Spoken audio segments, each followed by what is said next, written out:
Hi, it's Dela. Join me on Thursday at 8 p.m. as I speak to my next guest. His name is Robert J. Moore. He's a coach, a speaker, the CEO of Magnetic Entrepreneur, and a world record holder. Join me on Thursday at 8 p.m. Let's get inspired, let's get informed, and let's get motivated. See you then on Dela's Voice.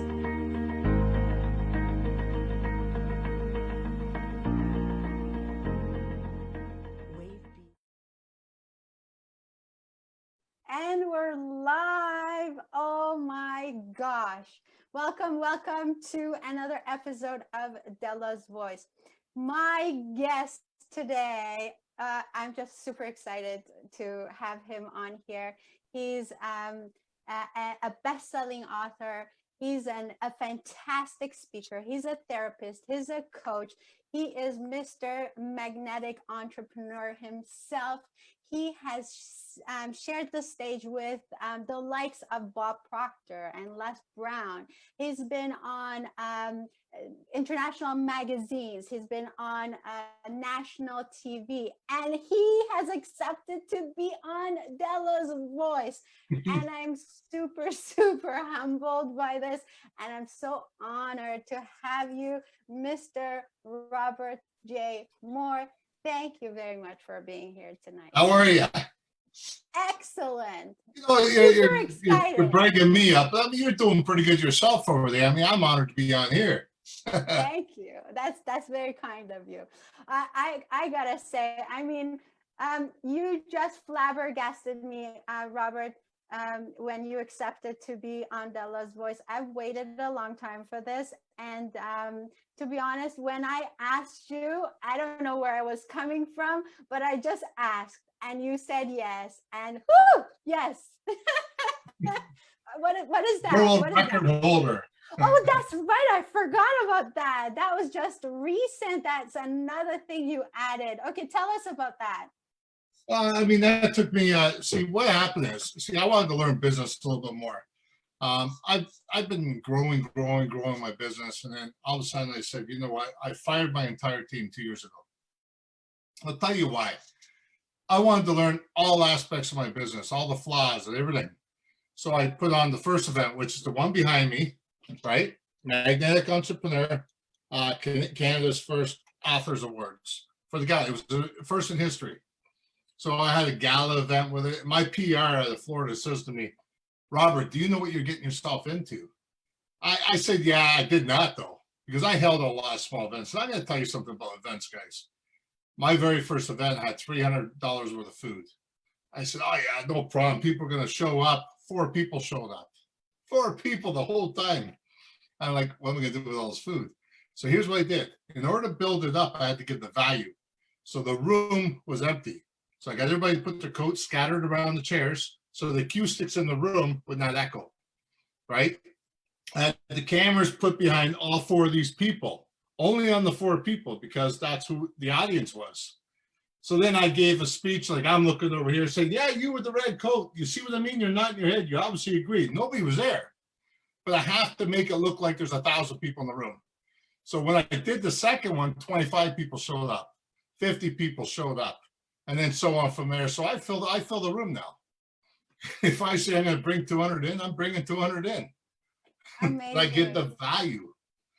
So this one here, I gave 40 different awards. You'll be able to see right here. I gave 40 awards that had mind-blowing people on stage, mind-blowing. I always seem to get the top people in the world. Just for instance, today I'm doing another event June 6th.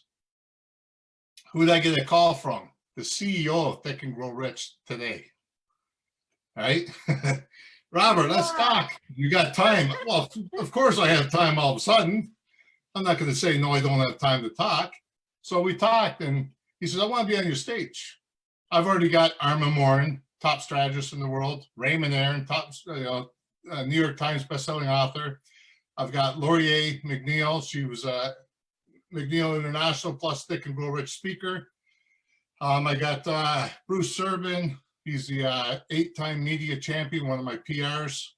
I get a bunch of people that are going to blow your mind now. Satish says to me, he goes, Robert, let's do it differently. Let's make it different. He says, you always do things different to outblast everybody. I said, it's not a matter about blasting everybody. It's a matter of everybody's doing the same thing. I don't want to do the same thing. I want to be different and recognized for the stuff I do. So I said, at the end, we discussed, we're going to interview him instead of all the speakers come on and just speak. I'm going to interview him on each day. I will interview one person at the end of the day. So the first day might just be Les Brown's daughter, one of my students. And then Satish, the CEO of That Could Grow Rich, the second day. Robert, can you tell the audience that don't know you where you started? Because I feel like that is such an inspiring journey. Sure. And I admire that. Could you go over that? Is everybody out there first sit down? I'll give you a few seconds to sit down. Okay. A little further. That's right. Sit down. Okay. Here's the thing. I was the type of person, I was a drug addict, alcoholic growing up. I didn't care for anybody's BS. I just wanted to do my own thing, I guess. And I was in that jail 16 years. You would never know that from the person I am today, because I'll give you the shirt off my back. I was the angriest SOB I've ever met because I didn't like me. I didn't realize I didn't like me, but I hated everybody outside of me because I didn't like me, because they got to know me. So I lived on the street 7 years. 7 years. I don't mean living on a couch in someone's house. I mean living on the street, snow, piling snow over top of me, stealing clothes from the laundry rooms. They didn't even fit half the time, but they were warm. So I stretched them, put them on. I was an alcoholic. It wasn't until I got clean and sober that I started making things happen. But in order to be where I'm at today, I had to do something else. Today, I'm still clean and sober over 14 years, but I had to get education. And I had to do that for me, not to impress you guys for what I'm about to say. Mm-hmm. I got my social service. So I had to get my, first I had to do my grade 12. I was lacking that. My social service worker diploma, my addictions degree, my BA in psychology, my harm reduction, mental health crisis. And I also been nominated and won honorary doctorate degree. I got 4 different awards out here, author of the award of the year, lieutenant governors, numerous amounts of awards. I did not do it for you guys. I did it because I wanted to find the behavior I was having. Why was I acting that way? So all these things I've learned and actually stood in front of my class being critiqued for. They had no clue that when I did all the subjects I chose were because of my life. So they were talking about homeless. Why people homeless? Social conformity, I said. The one guy started arguing with me. He says, oh no, they choose to be there. I wasn't going to tell him I was homeless. I just said, well, let's have that debate. All right, so we had that debate, and all of a sudden, then I said to him, I said, listen, would you believe I'm going through college? I'm not homeless today, but I was homeless at that time. And I said, the story goes that way, is when I was homeless. And he felt bad because he didn't believe me at first. He thought it was social conformity was supposed to help you out. Social conformity held me down because they didn't want me around.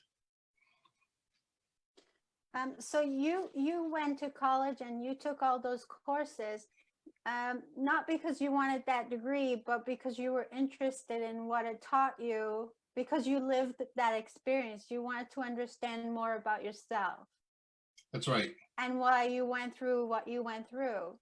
And that's so powerful, because that allows you to be in a much more powerful place in order to help other people, because you understand them, you get them. You don't just have a degree in psychology, you have that degree in life.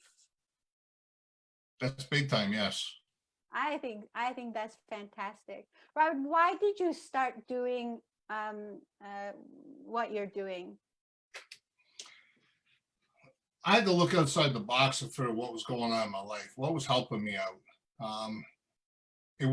I didn't really see anything happening in my life at first. It wasn't until one person started believing in me. That's when I started changing my life. And I started going to school and everything. And that person, I mean, they were just a counselor at some place, just literally someplace. And I got to know their John Howard Society. I got to know them after a while. They weren't even supposed to be a counselor for me, but they ended up being my counselor at the time. And I didn't know I was her first client. I didn't know that. So she uses me as a huge example, right? And same with my probation officer back then. I still talk to her today, and she says, I cannot believe this stuff that you're doing. She goes, you just don't give up. You just go, go, go.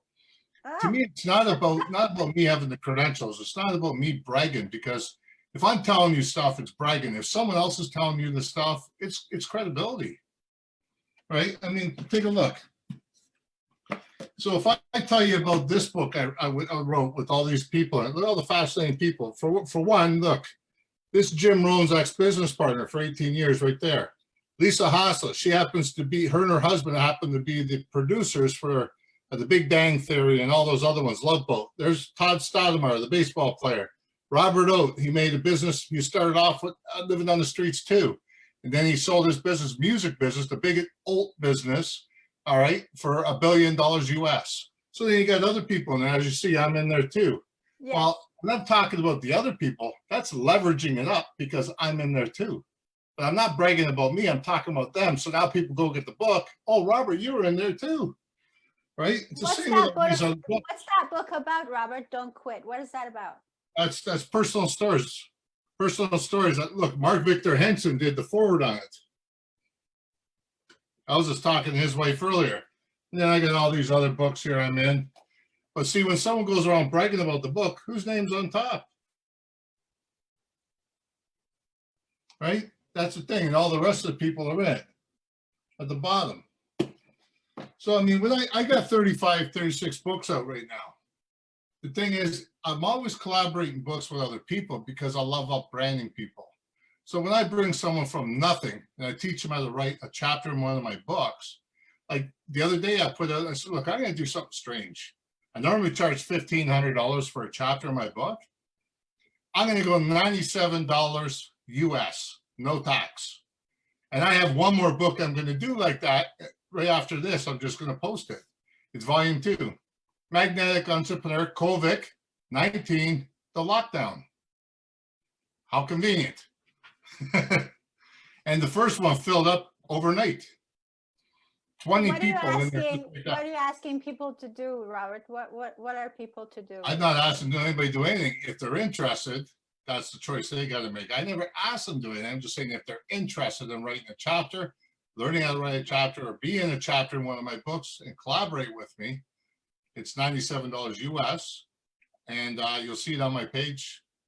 You can actually join in. You'll see all the benefits. I have all the benefits there too. So someone who's striving to be an author can write a chapter in your book, which is surely going to be a bestseller for sure. They all become international bestsellers. Yeah, right? And that's something that person has under their belt. They can say that they have a best-selling book. Yeah, I'm going to tell you a little story. It's quite interesting. Bruce Durbin, he's an 8-time media champion. And he come to me when I wrote my first book. He says, Robert, he goes, I've never been a bestseller yet. I said, you had a book out. I said, you run a media, you own me 8-time media. Why aren't you a bestseller? He goes, I don't know how to do it. I said, I'll tell you how to do it. Pay to get in to be a chapter in my book, and I'll make you one. Right? And I made him an international bestseller. He was so proud of that. And this is a guy that ran media and he got 8 medals for it and couldn't figure it out.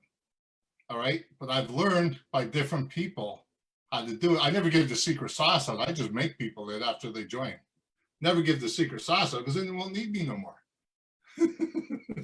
But I love how this is such a genius idea, Robert. Like, it's so genius. It's so simple, but it allows people who've never written to start writing, who they get their writing published. That's amazing. Now, one thing I'm gonna tell you something. I always have someone famous on the cover. Otherwise, they do the forward. One of the biggest things is people dared me. They said you couldn't go any higher than I already did. Like I got right from Les Brown's daughter, right from Bob Proctor, Raymond Ayer, and I got a whole list of people I went through. And I got them. They said they bet me money that I couldn't get this one person. Just so happens yesterday they were wrong. All I had to show is the credibility that I have and the people that have already written forwards for me. And the guy said, not a problem. This person happens to be, have you ever heard of Think and Grow Rich Legacy movie? The producer, John Chin. He's the producer. John Chin's the producer, and he's doing the forward for this book. That's cool. You know, like so many people are sitting there saying, how you do this? I'm going to tell you something. One book, okay, one book has made me over $200,000. Not consistently on that one book, but that one book started my business. Okay, now it's probably made me over 500,000, to be honest with you, but I say 200,000 because it sounds good. And not only that, I mean, you use, okay, look, you get a book like this. You're in the book with me. Guess what? You're down here and you're with all these different people. Never talk about yourself. Like I told you about the other book, talk about the people who are in there, talk about their stories. That gives you them credibility. Now all of a sudden they want to look at the book or read it. You're in there. Mm-hmm, mm-hmm. Use the leverage. Leverage your book for the people you're in there with. How about the person that does your forward? The person that writes the forward. You want to brag that up. Look, I co-written a book with this person. And people know that person. Now they want to buy the book because they know that person. When I tell people, here I am with Les Brown's daughter and his best friend, I'm training them. People say, wow, really? Right? It's just as much openers when I tell them I'm a world record holder. It's a conversation piece. How do you do it? So same way, I'm going to leverage this talk show. I'm going to talk about this forever. I had Robert J. Moore on Dela's Voice. Thank you. Sir, one of these days, hey, one of these days, you never know. I mean, we'll meet up. This COVID thing, you never know what's going on. I leverage a lot of people. I got a lot. Right now, I got 33 students through the COVID that are trying to learn the online business. I got techniques that blows people's minds.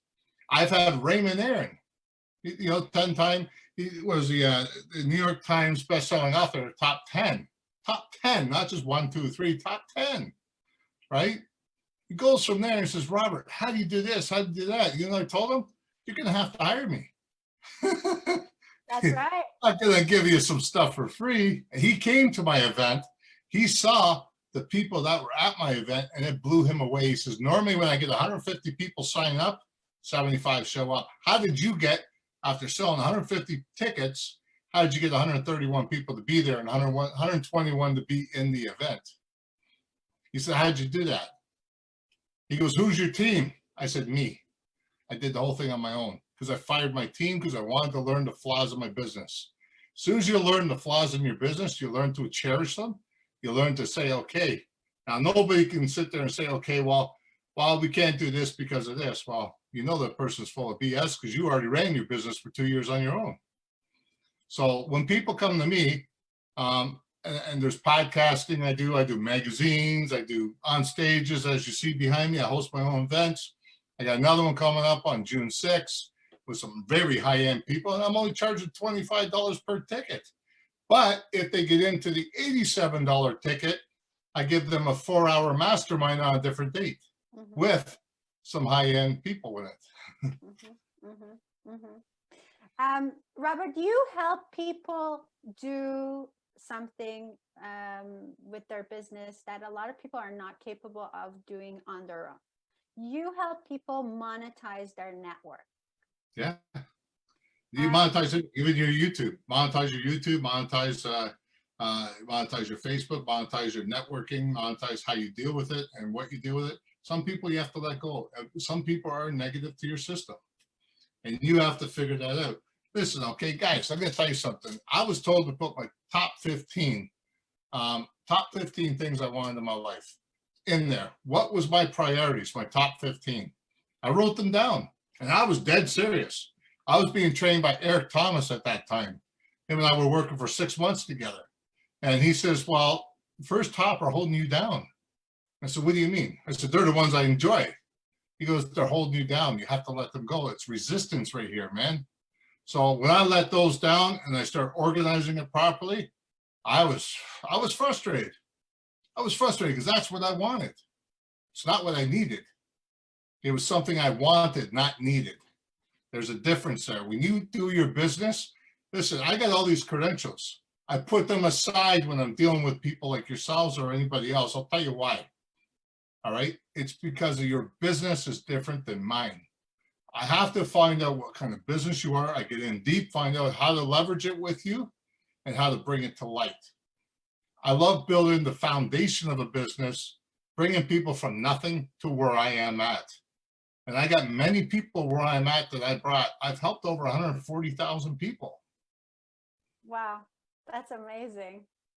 That's that must give you a lot of joy, Robert. I just never stop. I don't sit down and think of it.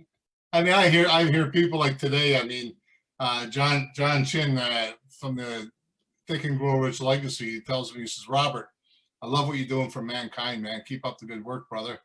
And it's like, well, thank you. I mean, I never used to like hearing good compliments. It was like hard to swallow. Now it's like, well, thank you very much. It was almost sounded like Elvis half the time. Thank you very much. But I mean, just today I've heard like 4 or 5 different times from high-end people I would have never thought would be even watching me. So when you're doing things on Facebook, you're doing things on YouTube, you're doing things wherever it may be, Twitter, LinkedIn, whatever it is, remember one thing. You need to put your best out there because your credibility is all that matters. If you Google me, you're going to find me. Magnetic Entrepreneur Inc., Robert J. Moore, one or the other. I'm all over the place. And that's what I tell people. If you want to know more about me, ask this person, ask that person, or Google me. Because you know what? If I tell you stuff, I'm just going to be bragging. There's enough out there. I've had Bob Doyle, I've had everybody contact me with good news and different videos. Tony Robbins did one after my event. He did one after my event. Bob Doyle did one after for The Secret. He did one after my event. If you look at my event from the Guinness World Record, there's a lot of famous people, a lot of football players too.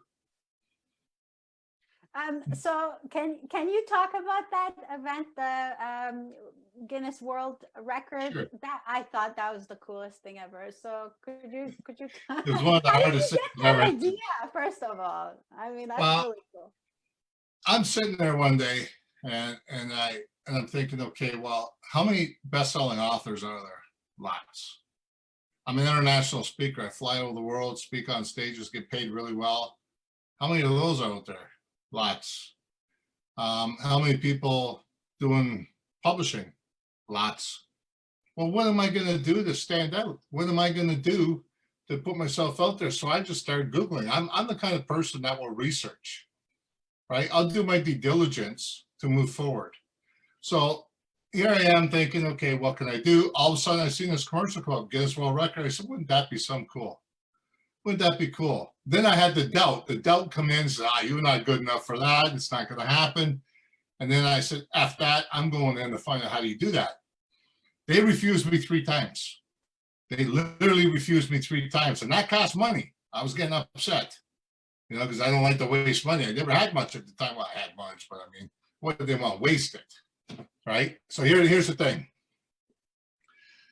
The deal was 115 authors, but they have to be in the same book.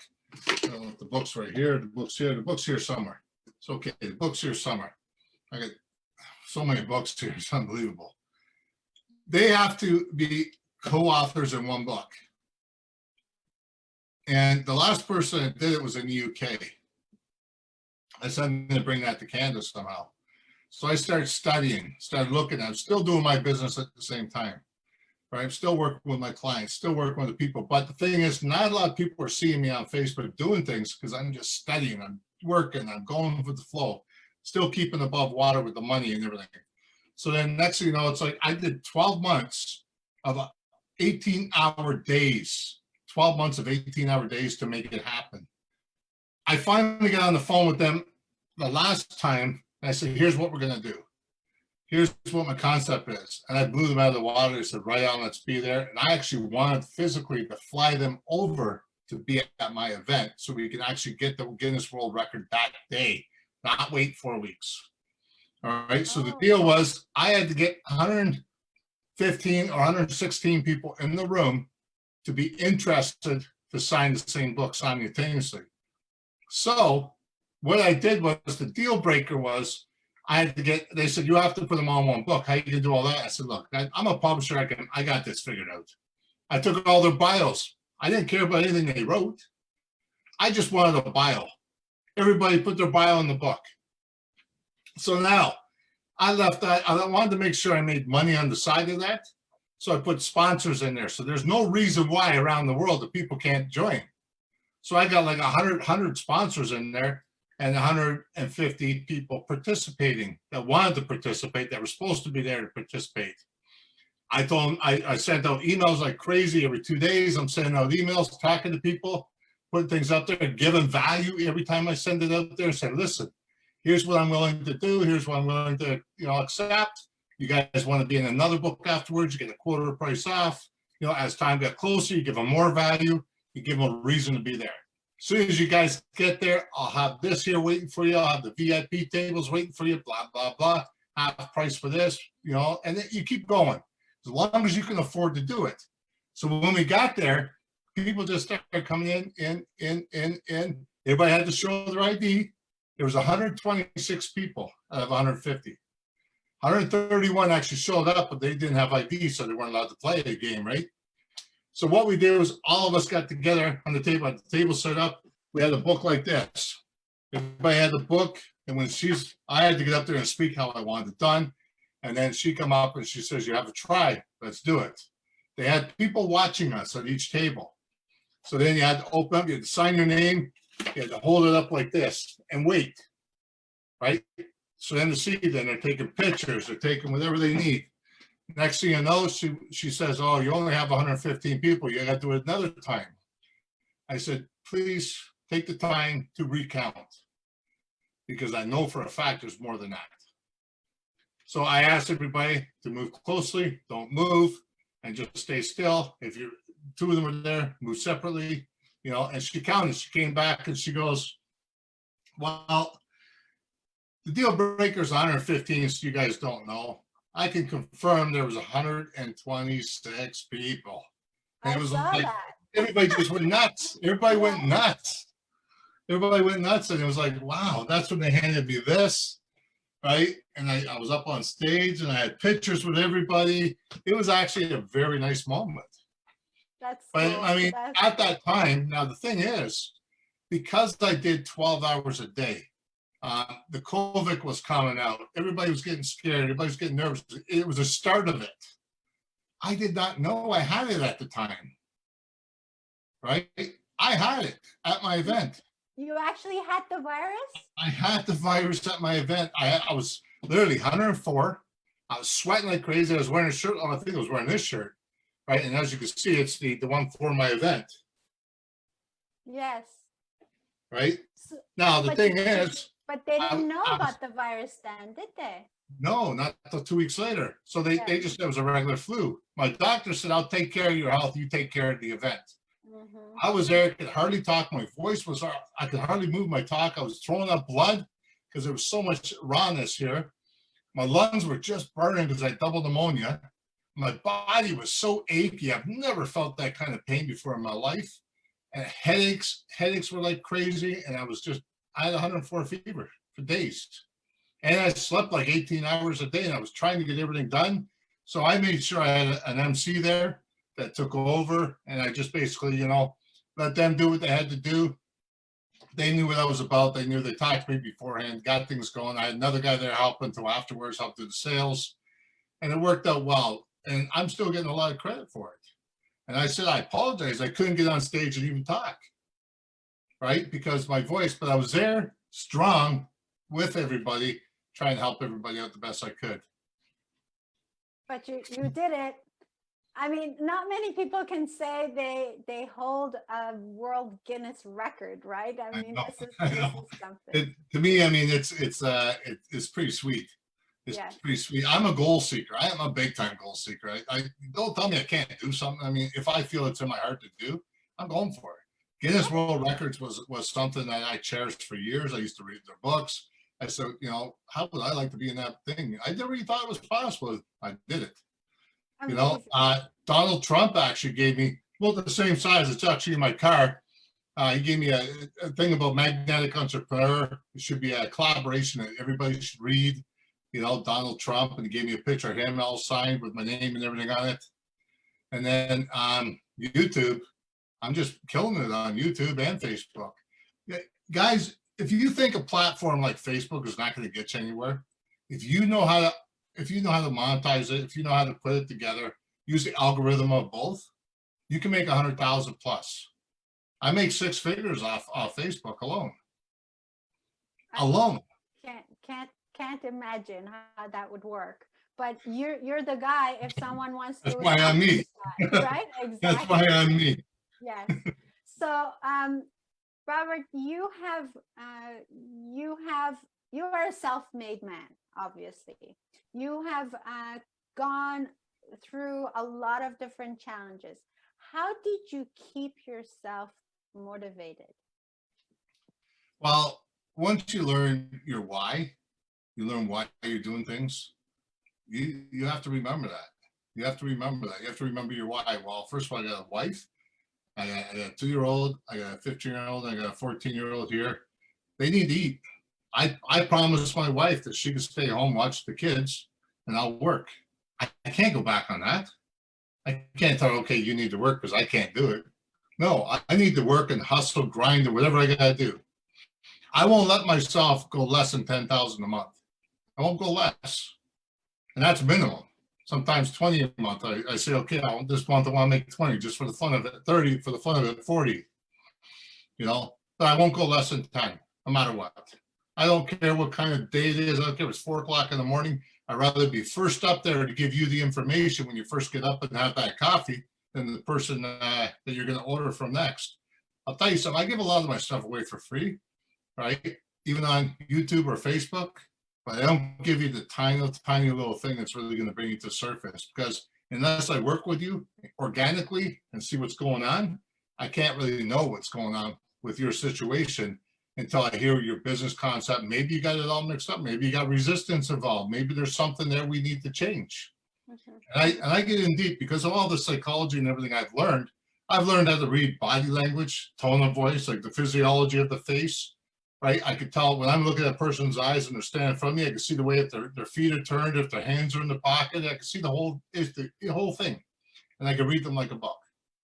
Now, when they're talking to me, if they know I'm one of the speakers or the host of the thing, I'll watch them, because now they'll go over to somebody else, and how they react to that person tells me a lot. Right, so you got to watch these things. I'm always watching. I'm always watching things. Mm-hmm. And that's, Mm-hmm. I guess, you gotta be aware, right? Well, you have to be. If you're going to get up there and speak, you got to know what you're speaking of. Mm-hmm. You got to know your crowd. And then that's the thing. You got to know your crowd. So if I get up there and speak for an hour and a half, I want to know what I'm going to speak about. I can't just speak about the stuff that happened in my life. I want to relate the stuff from I see in the audience into my life to maintain the leverage in the room. Mm-hmm. And it's consistency. One of the things I've heard you say is the power of self-talk. Yeah. A lot of people think that you're talking to yourself out loud or something like that. Well, this guy's Fruit Loop. You say he lost his Coronas or whatever, right? Actually, if you're doing self-talk, you're actually opening up your mind. In psychology-wise, you're actually opening up your mind to opportunities. And not being closed-minded and not worrying about other people. So I've done a lot of self-talk. Sometimes I'll sit here and do it right on the camera. I'll sit there and do my whole thing. And I'll sit there and talk about my whole story I want to put out there. Then I'll read it back. I'll look at it back and say, okay, well, you're using your hands too much. It's going all over. People can't see what you're doing. Or, you're slouching too much. And you get to see that. All right. So when you're doing the self-talk, but taping yourself at the same time, or if you're doing it this way, and you're walking down the street, you can hear yourself. You can feel yourself, feel the emotions. See, I used to be an emotional expert, right? Because of the fact of I was so angry, I was an alcoholic, I was misguided, all the different things. I had to be stripped of my emotions in order to rebuild them in order to be the person I am today. How did you do that? Counselors, I mean, counselors obviously helped me, because why was I drinking in the first place? I had to hide something. I wasn't feeling proper, so I had to cover it with something, right? So I covered it with drinking. Mhm. Um, so this is like a temporary relief. I Temporary guess, release, right? self-sabotaging, whatever you want to call it. Yeah, no, it's true though. It's true though, because a lot of times we avoid dealing with such emotions, but we use alcohol and drugs, or like other things, food, or some people just go and watch TV for 10 hours to kind of forget about what we're really feeling instead of really dealing with those emotions. And it takes a lot of courage to actually deal with those emotions. It's so uh, true. It's so true. right, so you've done that, and that's what allowed you to free yourself up like that, and that's what makes you so powerful, because I feel like unless you've lived that, how could you help other people? Well, um, see, I used to be a counselor for 13 years dealing with drugs and alcohol, and I own my own business for it. But I got to learn real quick. Well, not quick, it was 13 years. When you start dealing with these people after a period of time, you realize they exhausted their money. There's no money left. So how are you going to work with these people? So I realized that maybe I should not be doing this, but I should be training the managers that are doing it incorrectly. So that's what I did. When I got more credentials on top of that in the system of addiction counselor, the federation committee, I went and got more. So now I'm training the addiction counselors because the managers aren't doing it right. They aren't doing their job correctly. They're avoiding, they're getting lazy, they're not doing it correctly. So I'm calling them on their stuff, showing them how to do it. And the place I was working at actually became better structured at that time. So then I learned, okay, well, this is kind of cool. I could teach people, right? So then I said, well, I don't want to be doing the addictions no more. It brings, it just, not me. It just, I lost my love for it. It's like, but I was also doing psychotherapy at the same time with the emotions and everything else. I was a registered psychotherapist for 14 years. And then I said, you know what? How can I enhance myself? And then I started, my business was never magnetic entrepreneur back then. It was, it started off with RM counseling, started off, then it went to like Robert Moore counseling. And then I said, well, I need to put the J in there to activate the future instead of the past. So it used to be Robert Moore. Today it's Robert J. Moore for the future. It's the new me, right? So that's when I went the better way. I picked the better way, and then I started getting a little bit more people excited. I really wasn't big or anything. I had no money. I was trying to figure out how to do it. And then all of a sudden it was just like, my dad said to me, he goes, you're like a magnet. I said, every time you go somewhere, you put gas in the car, everybody wants to talk to you. So magnetic, there's that one part. And being an entrepreneur, magnetic entrepreneur, it was a heavy hit. As soon as I said that on Facebook, it was like attraction. Poof, poof, poof. It's like, wow. And then I had to figure out what I wanted to do with it. So I figured it out. I enhance other people's lives, entrepreneurs that want to get into business, by helping them, fulfill what they need to build their business to a new level. I brought people right from scratch, They didn't have a clue what they want to do. As long as they were willing to pay and go the hall and to do the stuff I suggested, they can make it. Okay, but yes, willing to pay, but also do the work. I mean, you're not going to do the work for them. I'm not doing the work for them at all. Exactly. They have I to. put the work. I put the work together. Okay, listen. I put the work together. Sometimes I have cohorts. I got a couple cohorts going on right now. I'll leverage it by not only dealing with one person, but I'll put 10 or 15 people in that cohort, which is a group, right? And I deal with that group and I teach them all at once. Now I'll bring 3 teachers in that are high-end teachers. So I'll bring in Tim Burt, a buddy of mine, Tim Burt. He's done CBS radio for 25 years, and he's done media, advertising. He's made over 550 million in revenue, right? So he'll come in and teach these people. It's not what the stuff that you're talking about. It's the way you go about doing it in the media. So I mean, if you're not seeing the right way, if you're not talking about the right way, you might be hurting yourself. Mm-hmm. The advertising is a killer if you don't do it right. Wow. If you were to give people one advice, let's say somebody's watching this show and they have no clue what they want to do, what's the first thing you suggest they would do? Well, first of all, they have to find their why. There's no questions about it. You need to find out why you wake up in the morning, why you do the things you're doing, why you want to be able to do a different job. I mean, if you're not happy in the job you're in, it's useless. Get out of it, right? I always tell people this. If you're underwater, you're gasping for air, right? So if you want air as bad as you want your dreams to come true, you have to put it from your head to your heart and put that emotion behind it. And that's just what I did to be here. Put it from your head to your heart, put that emotion behind it and drive with it. Know your why. If worse comes to worse, get a hold of me. See if I can help you out. See if you guys if we're a good fit. Let's work on it. Let's make it happen, or whether it may be. So when you say find your why, that's your purpose. Yep. Right. That's your purpose. And then you also said you have to love what you're doing. It's got to be also your passion. Oh, I don't work. This is a passion. Exactly. This is a passion to me. I mean, my wife, she just rolls her eyes at me all the time. I'll work 18, 20 hours a day. It don't bother me.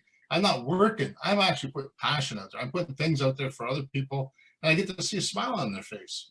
I was on the podcast just right before this, and I didn't even go on there because I enjoy podcasting. I told myself straight forward, I don't want to do podcasting. I don't want to learn about podcasting, but I'll hire someone that does, because that way I don't have to do the lower stuff and I can still do the stuff up here. I mean, that's, to me, it's putting me down doing that because I have to do the stuff up here. And he says, well, why are you really here then, Robert? I said, you know what, to give you credibility. I'm here because I've been on your show. I know what you're about. I said, I want to give you credibility to tell the audience. Let them know that you're the man to go to for this because this is what you're passionate about. And man, the guy had tears in his eyes basically and everything. Well, I feel like that's what you did for me today, Robert. I'm honored. You're doing it for me too. You know what I mean? I'm on your show. I'm honored. Thank you. I really appreciate that. That I'm humbled. Robert, you're a great guy. You're down to earth. You're so relatable. You're easy to talk to, but you come from a genuine place and you just put it out there. You're like it's awesome. It's awesome to get to know you. And I know that a lot of people are going to watch this and they're going to get motivated. They're going to. I also want to say one thing before you go further. Yes. There are things in your life that are really going to upset you and put you down. I'm going to speak out of my own personality right here. 2001, my brother died in a car crash due to the driver was drugs and alcohol. All right. 2001. 2015, my second brother died. All right. 2020, just not long ago, February 27th, 18 days or 11 days after my event, he saw me on stage. He saw me on stage and told me how proud he was of me. He died. They think he had COVID and a heart attack. Now, today is 2-year anniversary of my dad's death. So things are going to happen in your life. All right. I'm going to tell you how I deal with it. If I get upset, I feel sad, I put my ass in gear and I work harder. I work harder than I ever worked before because I don't want to lose that drive because I'm down. It's okay to miss the people.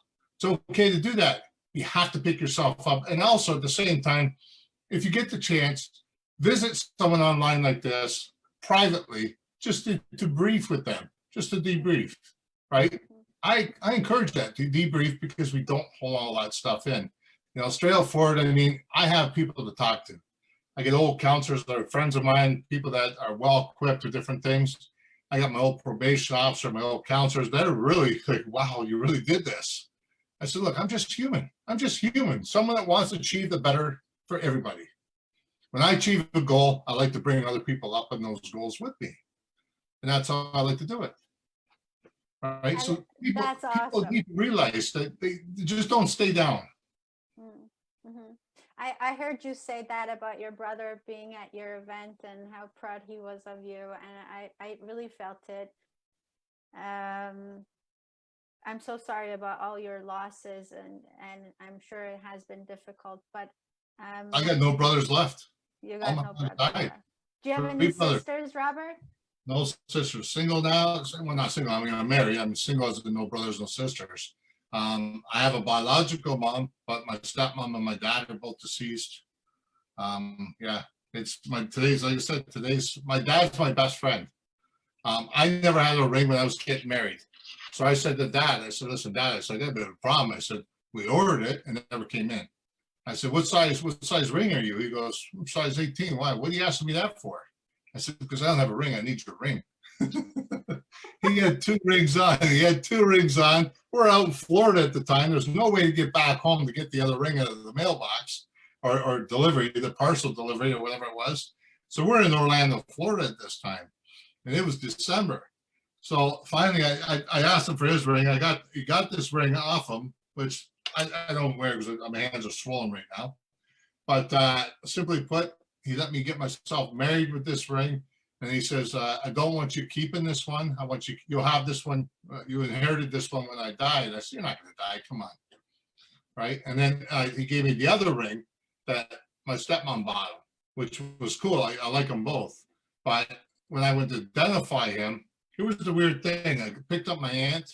I went to identify him. Now, I retired my dad, okay? Just so you guys know, it was my dream to retire my father. I called him up in Rama. I don't know if you guys know the area. I don't know if you know up in Rama. Okay, Rama, yeah. I was at the casino. I said, let's go for the casino. It's Father's Day. Let's go have something to eat. I paid. I said, no problem. I'll pay. I'll pay your way down here, whatever. And he goes, well, what are we going to do? And I said, well, we're going to go play some slots. Let's lose some money. It's always about losing because you never really win, right? But actually, we did win. It was kind of nice. My dad was actually, well, look, I won. I won $500. I said, well, good, keep it. You won it. Just give me back the 20 you started with. That's good enough for me. And he's laughing at me. I said, Dad, what do you really want? What would it take you to retire? Because the work you're doing as a cement truck driver for years is killing your hips, your knees. You already had an operation on your hip and your knee. Now you got to do the other side. What's it going to take to retire you?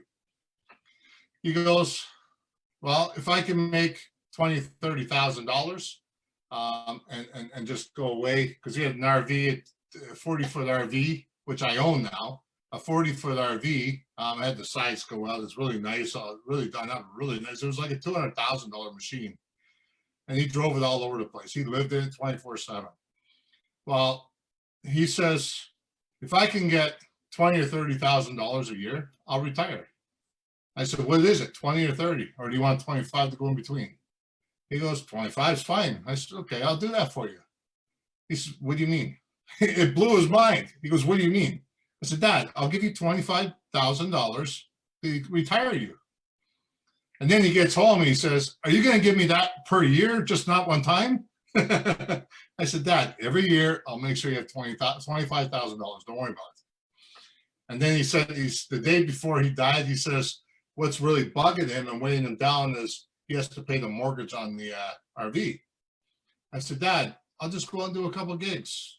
Don't worry about it. It'll be done. I won't speak on a few stages, 2 or 3 stages, it'll be done. He goes, oh my God. He goes, how do you make so much money all the time?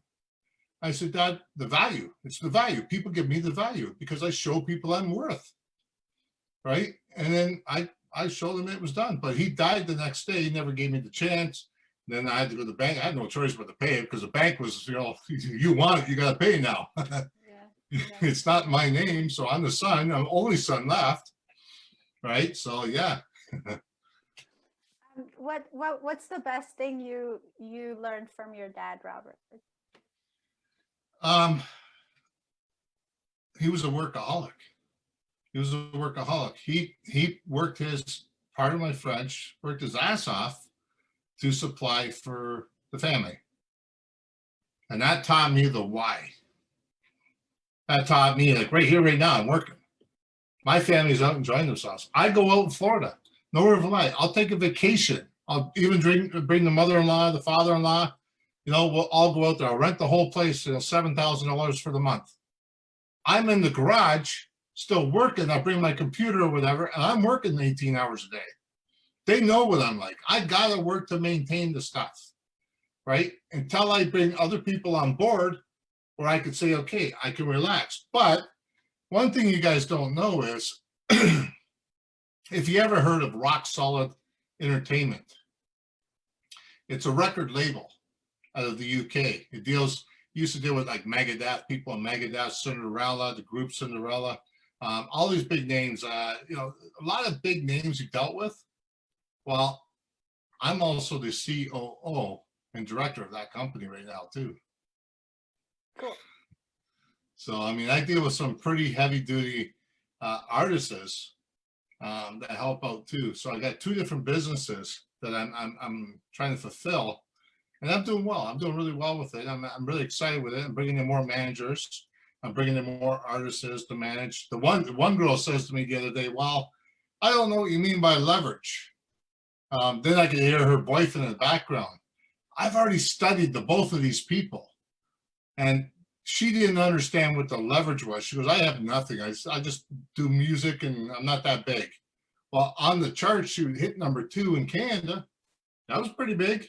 That is pretty big. Her boyfriend is the one that did the DC comics for Scooby-Doo. How's that not big? How's that not big? That's called leverage. Hello, use it. You know what I mean? Use that. Tell people about it. Brag about it. Tell people. Let people know. Yeah. It gives a new conversation. We downplay our accomplishments a lot, don't we?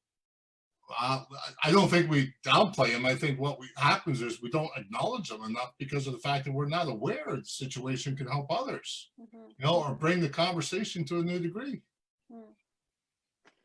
Wow.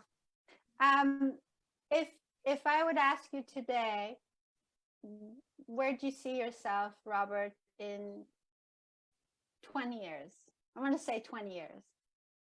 Doing the exact same thing I'm doing today. Exact same thing I'm doing today. I'm not going to retire. I'm having too much fun. Instead of being 140,000 people, in 20 years, it's going to be over 1 million people. Yes. Woo! Yeah, I just helped the person here today. I helped you out today, so there's another one. There we go. There you go. That's amazing. That's called superpower. Put your vision out there. A lot of attraction with The Secret, right? I know all the guys on the movie The Secret. I know them all. I've talked to them all and everything, right? So if you actually put a vision board out there, and the vision board, see what it is you're actually putting it out there. You're not actually keeping it in here. You're putting it visually out there. So if I put $1 million, if I draw $1 million thing, I put it on the wall. Every day I'm going to see that, right? And I'm going to think of it. So now I'm going to visualize it. Now I'm going to go before I go to bed, I visualize it, or put it on your bed up top there. I mean, then you'll visualize it that way too. First thing you see when you open your eyes. But mostly what people do is when they first wake up, they go to these things, right? Or the computer here. I'm guilty of that too. But the thing is, I've already structured myself to be where I want to be. That's what I'm talking about. I know people that could bring me up another level. I don't want to because I want to help those people reach my level. It's very comfortable, very comfortable. Once you start dealing with those emotions, listen, when you start having those hard times, when you start having the growth and you start feeling the pain, trust me, deal with it. Get over it because it's sweeter on the other side. Oh, that's so good. That's so good, Robert. I want to thank you for everything you gave us today, Robert. I feel so honored to have met you virtually. I hope to meet you one day in person very soon. I am honored by having you here. I am going to use this leverage for sure. Hey, it's not a problem. I mean, straight forward. I mean, I've had fun. I mean, I'm here. I'm honored to be here that you asked me. I mean, that's very nice. I've already checked you out. Everything's good. Honestly, you do wonderful work yourself. I mean, don't lower yourself down. You do wonderful work. You're up there. You're up there with some of the people yourself. You just don't give yourself enough credit. But I'll tell you something straight goods. You know what? Anytime you want to write a book with me or whatever, talk to me. Okay, sounds good to me, Robert. Sounds good to me. To me. I want to thank you for everything you do to impact the world in such positive ways, for helping people out, and for giving so much of yourself. I really appreciate this very much, sir. Any I'm last not, words, Robert? you know what? Just remember, you're your worst enemy. So if you start telling yourself things, you're going to be your worst enemy. What you need to do is you need to focus on something. Get yourself busy through the COVID. I mean, this year is dragging a lot of people down. People are dying from it. People are not keeping their distance. People are pushing themselves in a different way. Like, hey, I know what it's like to have the COVID-19. I know what it's like. I've been there, and I know for a living fact I had it. My son had it. He's 2 years old. My wife had it. All of us had it. You know, this is the problem. We made it through because we had ourselves distant. Okay, that it couldn't spread no more from one to the other, because as soon as you start feeling better, you all of a sudden you get it back because you're with the other person. The problem is we don't take care of ourselves enough. If you're willing to do the work, make sure you got vitamin C. Make sure you got stuff to help you out. Make sure you help you. Don't let your immune system be down like it did mine. All right. Make sure you can actually digest the things before moving on. Don't take on more you can chew. You know, God only puts so much in front of your hands for one reason. Don't try and overdo it. Don't try and do it to impress other people, because I'll tell you why. You do it for the wrong reasons. Do it for your heart, body, and soul, and do it for the right reasons, and you'll be there. Woo! So good, so good. Thank you. Thank you for the gold, Robert. Thank No you worries. so much. No worries. I appreciate, and I hope to have you on sometime soon for another conversation. Thank you again. Just let me know when, and we can arrange things. Awesome. People, reach out to Magnetic Entrepreneur. This man can help you achieve goals that you have written down, and make you live your passion. This is what he does. And yeah, I'm excited. I always say let people reach their goals right there. Like, seriously, man, they can only dream of being that much of their goals. And you know what, their goals, they don't think they're obtaining a goal, but they are. They're going to attain those things, no problem. We only live one lifetime. We need to live our passion. If we live another one, I don't know about it. Well, I only have this life for now, so I want to treat this one the best and help. I want to help a couple billion people if I can. I don't mind. But it's not for free. One thing you guys need to understand: not for free. I do have family. I do have bills. I mean, you know, it's just the way it's got to be. I can give discounts at times like this because the COVID right now, I know people are struggling. I have given discounts, like I said, $97 USA. You get in, you look at my Facebooks, Robert J. Moore. You look at that, you'll sit there and see that I have a discount. You can actually write a chapter with me as I speak for $97. You know what? There's no tax, no hidden fees. You'll be put in the back office. You could be in there, and you know what? All you have to do is talk about your COVID-19. It's Magnetic Entrepreneur, COVID-19. The lockdown is what it's being called. Your experience. And I have famous people doing the forward. Well, I don't know. I think I'm going to go on there and apply to write a chapter in that book, Robert. Thank you. I love it. I love it. Thank you. Okay, well, thank you everybody for tuning in tonight. It has been such a blast. I learned so much, and I hope you did too. As always, this is Dela's voice, hoping to spark your soul. Have a good night, everybody. Every single person in this world has a superpower. It's what makes us unique. It's what makes us super special. It's what allows us to bring positive impact into the lives of the people around us. To talk about the superpowers allows us to be helpful to others. It allows us service. To talk about what we can do best brings positivity into the world. To keep that away, to keep that hidden, it's a disservice.